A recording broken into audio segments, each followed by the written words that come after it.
अस्सलामुअलैकुम जी। TV today की खसूसी ईद ट्रांसमिशन ईद टुडे में आप सबको खुशामदीद कहते हैं।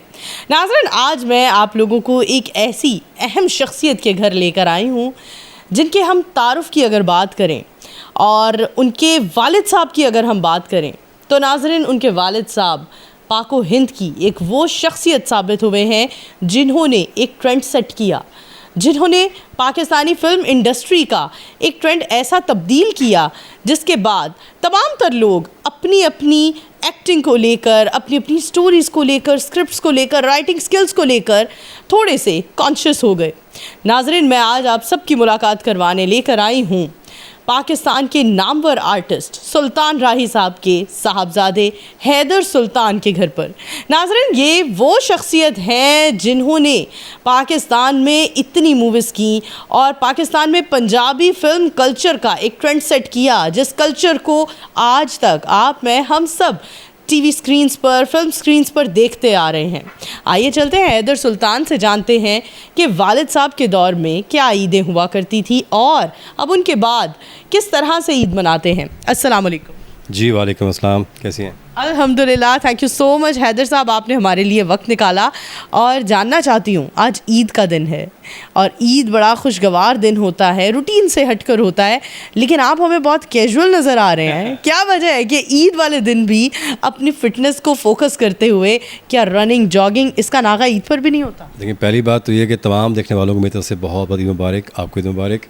और दूसरी बात ये कि जब आप सारा दिन आप स्पेंड कर लेते हैं ना सबके साथ, तो फिर बाद में रिलैक्स होने का मूड होता है। That's why I am in relax mood right now. और ईद का त्यौहार यकीनी बात है, सुबह से लेकर इवनिंग तक बड़ा एक रहता है।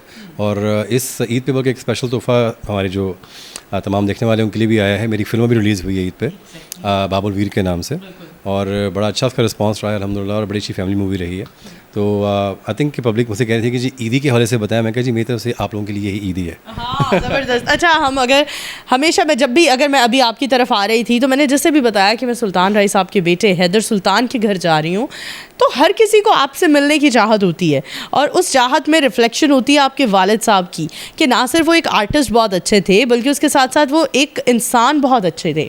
और आपने अपनी मूवी की बात की, बाबुल वीर की, इस कॉन्सेप्ट को, वो जो आपके वालिद साहब ने एक ट्रेंड सेट किया, उसे आप आज तक लेकर चल रहे हैं और लोग बहुत पसंद करते हैं। क्या कहते हैं आपकी मूवी के रिस्पांस के हवाले से? वो तो बहुत अच्छा रहा, लोगों ने आपको एज एन एक्टर कितना ज़्यादा आराम से डाइजेस्ट कर लिया? देखें, पहली बात तो ये कि ये मूवी मेरी जितनी मैंने मूवीज़ अब तक की हैं उनसे हट के है, क्योंकि इसमें मेरा वो एक्शन रोल वाला फिल्म मेरा नहीं है। एक बहन भाई की कहानी है और थोड़ा सा बाबू साहब के तेरे जो अबू जी की फिल्म आई थी ना, उसका हल्का सा टच इसमें नज़र आएगा। और ट्राई मैंने यही किया है कि इसमें अबू जी का एक अंग मैंने दिया है, लेकिन फिल्म के एंड में जाके, ताकि वो जो ऑडियंस को एक वेट रहेगा कि राही साहब अगर आते तो क्या करते, तो वो उसे मिलेगा इंशाल्लाह ताला। तो मैंने ट्राई ये किया कि दोनों एलिमेंट्स उसमें रहें इंशाल्लाह। क्या बात है। अच्छा, आपके अगर वालिद साहब की बात करें, फिर आपकी पाकिस्तान से मोहब्बत की बात करें, फिर आपकी ड्यूअल नेशनल होने की बात करें, इतना सब कुछ होने के बावजूद अमेरिका में पले बढ़े और फिर वापस पाकिस्तान आए। आज के दौर में तो सभी जितने भी पाकिस्तानी हैं, हमारे नौजवान हैं, फिर आर्टिस्ट भी हैं, सभी की कोशिश है हम किसी ना किसी तरीके से बाहर मूव कर जाएं और वहीं पर ही जो भी करें वहीं पर ही करें और यहाँ पर काम ना करें। लेकिन आप वो तमाम तर चीज़ें छोड़कर अब्रॉड से अपनी कंट्री में आ गए। ये पैट्रियाटिज़म तो है ही, इसके साथ साथ क्या पैशन भी है? इसका पहले तो एक जवाब ये है कि I love Pakistan and I love Lahore.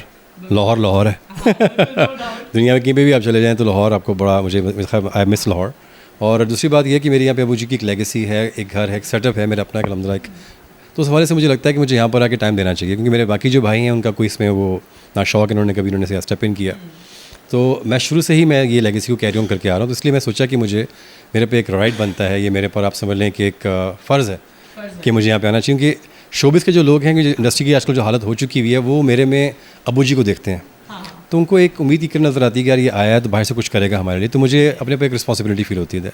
अच्छा, ये भी एक रिस्पॉन्सिबल पर्सन ही ऐसा सोच सकता है, वरना इतने सारे बच्चे हैं और इतने सारे लोग हैं, लेकिन उनमें से ये एक आपको ही शर्फ हासिल हुआ कि आप ये रिस्पॉन्सिबिलिटी महसूस कर रहे हैं और उसको बड़े अच्छे खूबसूरत तरीके से निभा भी रहे हैं। अच्छा, हाल ही में एक मूवी आई मौला जट, और मौला जट, अगर मैं कहूँ, मौला जट तो एक दूसरी पुरानी मूवी थी, the legends of Maula Jatt. और मैं हमेशा से चाहती थी कि हैदर साहब से मेरी कभी मुलाकात हो और मैं वो माहिरा ख़ान की पंजाबी और वो तमाम तर वो जितने भी आर्टिस्ट हैं उसमें नो डाउट उन्होंने बहुत अच्छा काम किया है, लेकिन मुझे एज अ पंजाबी लेडी की तौर पे ना मुझे उनकी पंजाबी से बड़ा इख्तलाफ रहा है। तो क्या आपको भी ये इख्तलाफ रहा है मौला जट वालों की पंजाबी से, the legends of Maula Jatt के जितने भी आर्टिस्ट हैं उनकी पंजाबी से? देखें, बात वही है जैसे आपने कहा कि इसमें कोशिश उन्होंने अच्छी की, लेकिन उससे वो अटैम्प्ट पूरी तरह से डिलीवर नहीं हो पाई। लेकिन ये है कि उन्होंने इस फिल्म का नाम जो कैश करवाया और फिल्म माशाल्लाह काफ़ी हिट गई इस हवाले से भी। लेकिन ये है कि जो ओरिजिनल है वो मौला जट है, जो 1979 में बनी, अबू जी की और क्रशी साहब की जो जोड़ी थी वो कमाल रही। उसके बाद अब ये दोबारा से एक रीबूट हुई है।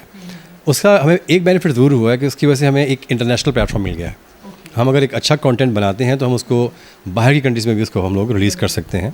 लेकिन ये है कि आई पर्सनली फील कि they could done a better job as far as their dialogue delivery और जो चीज़ें इसमें थी। लेकिन अगेन लाइक आई सेड, उन्होंने एक नाम को कैश करवाया, फवाद का कह लें, मायरा का कह लें, तो वो चल गया, एक गिमिक चल गया। लेकिन अगर आप एक्टिंग के हवाले से बात करें तो कंपैरिजन के हवाले से बात करें तो देयर इज़ नो कंपैरिजन।